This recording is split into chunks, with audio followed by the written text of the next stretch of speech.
What's going on, guys? T2RX6 here, back for a third video this week, and this is because I just got this in the mail and I'm super excited to tell you about it. It is the Unique Toys AO1 Soundmixer, aka Blaster, and yeah, just got this guy, and spoiler alert, he's pretty awesome. So that was a quick look at the box. Here is the figure himself. He comes packaged in his robot mode with all his extra little bits on here. The little bits are easily taken off. They really don't add much for me. They're just going to stay in the box. You just kind of clip the visor piece here on, and it's a big oversight that it can't flip down in any way to go in front of his eyes, so that's kind of worthless. The little shoulder pieces here, you have a little ridge on the inside, sides here, there you go, and they just kind of slot in to these little pieces here on both sides, like so. And then you get the chest piece, and this one just kind of fits around and snaps into place very loosely. And that's something. I think it was in the comic panels or something like that at one point, so there you go, you have it if that's what you really wanted to do. You also get this little like megaphone-y type thing. I'm sure it has a proper name in the comics. It's been years since I've read the 80s comics, so sorry, I can't help you there. Oh yeah, I think that this is just kind of, it's neat that it's there, I guess, but it's an incredible waste to me because they're just going to sit in the box and never come out again. So let's talk about the next thing that is the big gripe, I guess, that people have, is that his chest in no way accommodates your regular sized G1 cassette tape. You can see that the cassette tape itself is about the same size as his chest, so you'd have to bulk him up more. What you get, and the chest does open, is a little black tape here, and I'm pretty happy with it, actually. If they make more tapes that'll go in them, I'll probably buy them, but you know, just having the one little black tape actually isn't bad. I'm glad there's something there. So you can see just the size difference between it. And this is actually makes up Blaster's gun here. And you'll see, you just kind of take this and look for the side with the really long end, and then grab this and pull it all the way around like so. Flip out this little piece here to make the front of the blaster. Now come back to this, grab it, flip this, and you'll see the handle flips out with it. And then just pop up the little tiny scope. And there you go, you got a pretty good blaster for Blaster. And it just pegs right in his hand, which is nice. It does have some articulation on there, but really it is just your regular 5mm port there. And yeah, he's pretty awesome. Articulation on this guy is really solid. Your head's on a nice ball joint. Your shoulders are on a swivel, as well as a I guess your universally type joint, so he gets a huge range of motion out of his arms there. I really like that. The only thing that I think he's a little bit limited on, based on how these two swivels work, you're not going to get his hand. You can go up like this and forward and stuff, but it's a little bit harder to kind of get that more natural, you know, angled look on there, but it's not bad. Coming down, you do have a waist swivel. For mine, it's a little bit tough going to the right here, but to the left it works just fine. I don't know why that is, but frankly that doesn't bother me. I forgot his whole elbow. Regular elbow, nothing fancy about it. It does have a swivel at the elbow though, and you do have the upper arm can actually rotate back, but that's mostly for transformation. Wrist, Unique Toys does a good job leaving off wrist rotation, but in this case it's definitely a issue with how it's designed. They can't really do it, which kind of sucks because it'd be nice to have him grip the barrel with his open hand, but yeah, what can you do? Not a big loss. So coming down here to the crotch piece here, you can flip this up to give you a good range of motion forward and a fair range backward. It's a little bit hindered by this way the back piece is cut here. You do have the universal type joint in the front, a thigh swivel, a knee swivel, and a knee joint, which works really nicely. Make sure you have this the right way because we are going to be messing with them a lot for transformation purposes. Moving down to the feet, you do have a little bit of an ankle tilt, which is pretty nice. And that's about it for the articulation on this guy. And that's pretty solid. Now his overall size, let's do some size comparisons here. Now one of the reasons I'm not really too terribly concerned about the tapes not fitting them is because these Perfect Effect guys look pretty awesome standing next to him.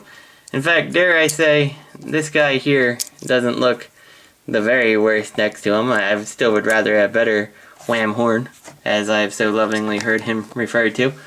And yeah, I'd like a better one, but you know, he works for now for what he is. Perhaps you have the Fall of Cybertron blaster. That is always an option. And of course, there is where it all started from, and that is the G1 guy here, and he is pretty tall, as you can see.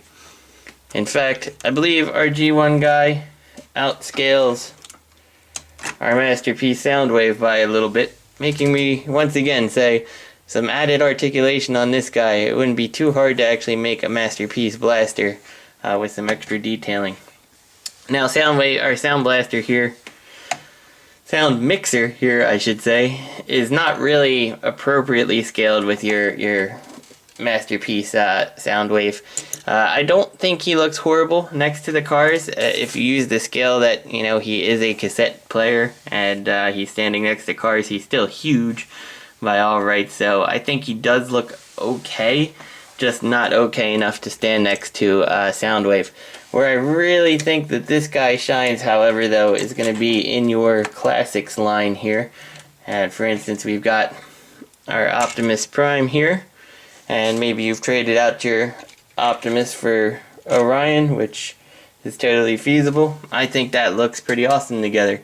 And just because I have him hanging around, here is Chrome Dome and Bumper. And I think that that's a really nice scale for this guy to be sitting at. So he's going to be on my classic shelf because he's just not quite big enough for Masterpiece. And if you're like me, when you saw the Perfect Effect Eject and Rewind, you're wondering what he would look like wielding both of them.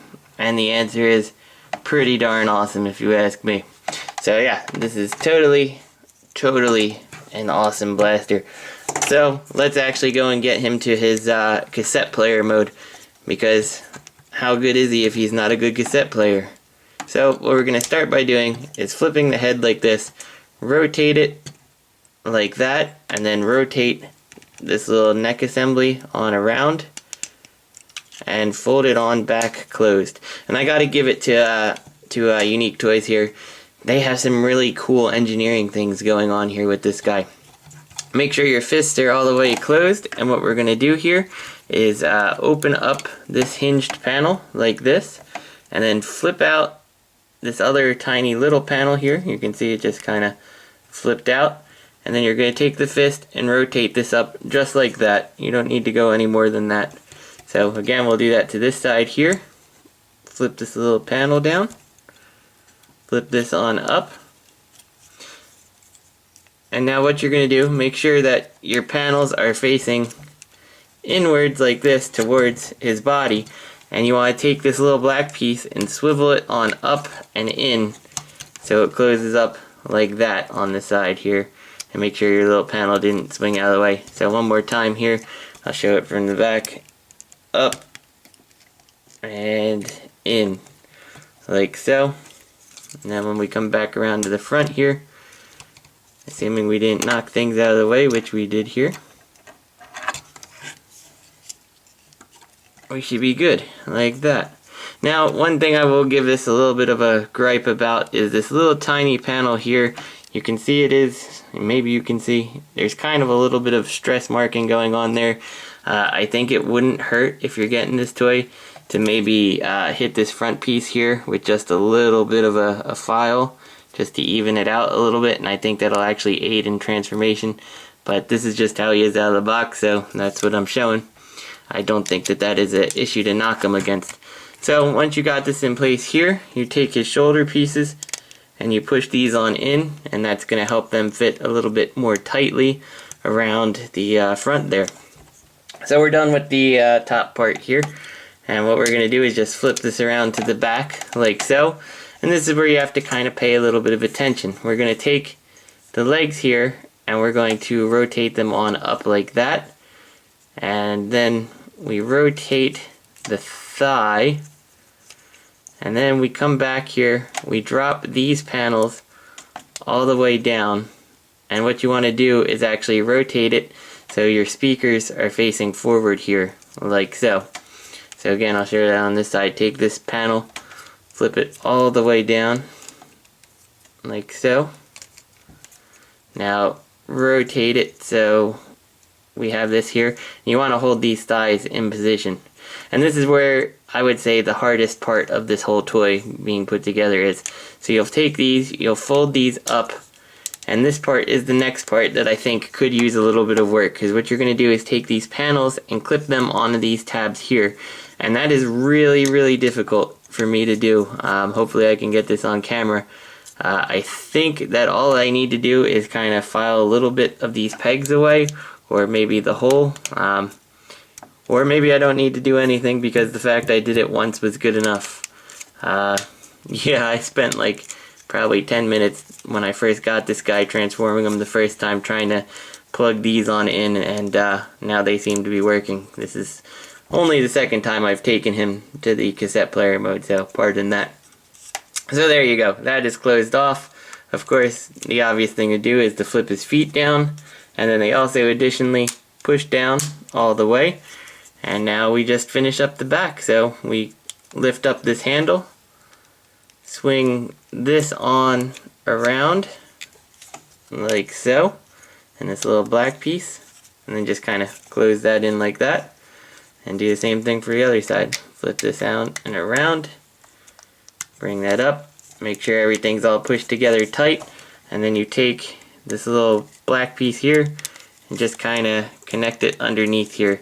Now I have noticed a couple times that this black piece likes to spring off, especially when I was doing it for pictures, but really it's not too bad unless you give it a little bit of a tap. So once it's sitting on the shelf, it's probably not going to go anywhere.